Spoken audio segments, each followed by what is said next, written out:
Good afternoon, everyone. In today's lecture, we will talk about single sideband.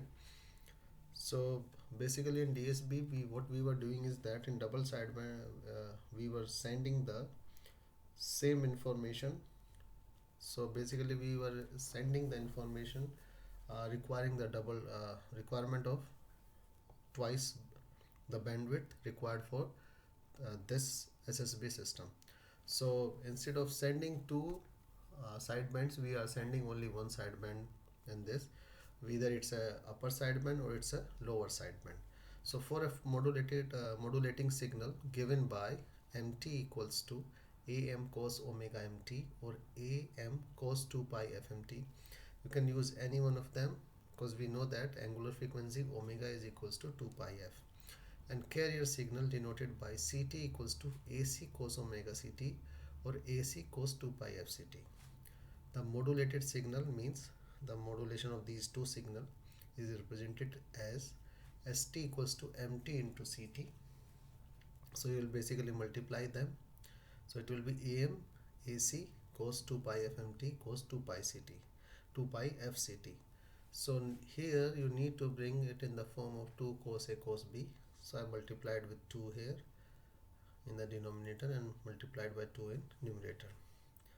So applying 2 cos A cos B formula here, we have half Am AC cos 2 pi bracket Fm plus Fc T plus cos 2 pi Fc minus Fm. You can write Fm minus Fc also, but as we know that the carrier frequency is always greater than the modulating frequency, so we will write it Fc minus Fm. Why we are using Fc minus Fm? We can write Fm minus Fc, but you know that cos of minus theta is cos theta, so you can write any one of them. So that's why we are representing it with the help of the larger frequency minus lower frequency. So this is your upper sideband and this one is your lower sideband. So bandwidth of SSB, when we are doing single sideband, we are basically suppressing a carrier.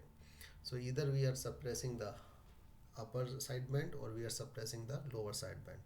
So SC is suppressed carrier here.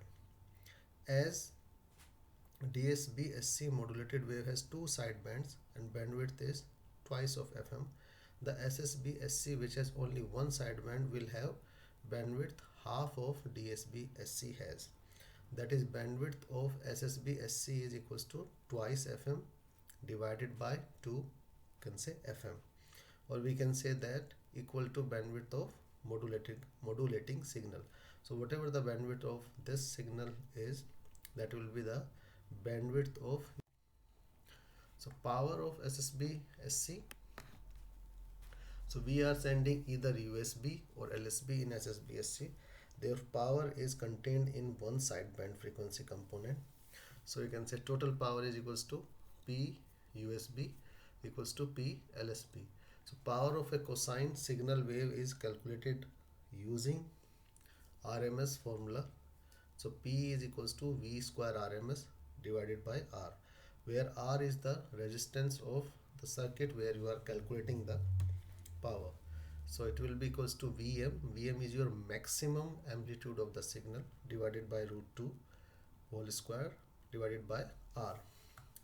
Therefore power in LSB or USB frequency component is equals to Am AC divided by 2 root 2 whole square R. Am square AC square divided by 8R. Remember that I'm doing it in this lecture also, and in the another lecture I'll show you the more can say reduced mathematical equations. These has been taken from the Simon Higgins B.P. Lati book, which I recommended for this course, but those I used myself just to reduce some mathematical and its equations, so that it will be better for you to do those calculations while you are in exam also. So now what are the advantages of SSB? It is saved power as LSB or SB USB is sent. High power signal can be transmitted, lesser noise, Signal fading, these terms which you are going to study in later in the course, is less likely to appear. Bandwidth is lesser than direct AM method, means direct amplitude modulation, or DSB SC method. Disadvantages, the generation and detection is complex. The quality of signal is not good if the transmitter and receiver don't have an excellent frequency stability. Applications, point to point communications, television, telemetry, radar, etc. Now, generation of SSBSC using, there are two methods to generate it. So first one is your frequency discrimination method, and this way you are multiplying your modulating signal, and the carrier is generated with the help of a local oscillator available there. So your MT we know, and then this is CT equals to AAC cos 2 pi FCT. So we are multiplying them in modulator, and a DSB-SC wave is generated, which is passed through a band pass filter. Why we are using a band pass filter? Because we want to remove either a lower sideband or a upper sideband. So one of them will be used, and then we will get the SSB-SC wave or the signal. In, as I explained, in modulator, modulating frequency, modulating signal MT and carrier signal generated, while local oscillators CT are multiplied to generate DSB-SC wave, which is then passed through the band pass filter, and BPF tuned either to USB or LSB provides the output as SSB-SC. Second method is your phase shift, or you can say it is discrimination method. Discrimination in the form of the type of shifting we are bringing. So we have two product modulator here, on this side, upper side and lower side, and we have a pi by 2 phase shifter. And when I'm saying pi by 2 phase shifter, it's shifting by minus pi by 2, and then when we have a minus 1 pi by 2 phase shifter at the input side also, and this is in the modulation modulator. For the modulator, we have a local oscillator, we have a adder or summer, you can say. So what happens is that you apply one signal to this product modulator, and you provide a pi by 2 phase shift in it. On the negative side, you can say minus pi by 2, and you generate another signal which is AM 2 pi FMT.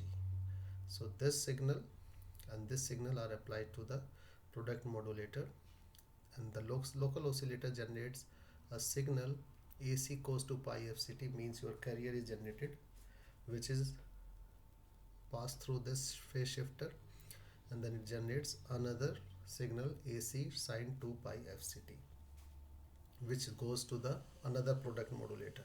So now what happens is that both of them, then the product modulator gives the output as your S1T and your S2T, which goes to the summer, and then depending upon you are doing addition or subtraction, it depends on the signal you are generating from here, which I'll explain now, and you will get the output from here. So I explained you how the circuit is working. So now you can see that output S1T of the upper modulator is S1T AM AC cos 2 pi FMT into cos 2 pi FCT. Apply here 2 cos A cos B formula, and then it will be AM AC divided by 2, and then cos 2 pi FC plus FM T plus cos 2 pi FC minus FM T. I think the T is missing here, so there will be a T here.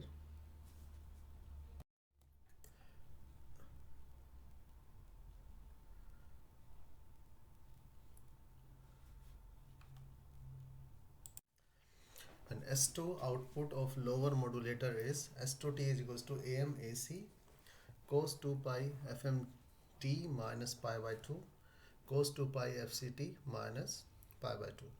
I've shown it here. So then it will be AM AC sin 2 pi FM T, and then it will be your sin 2 pi FCT.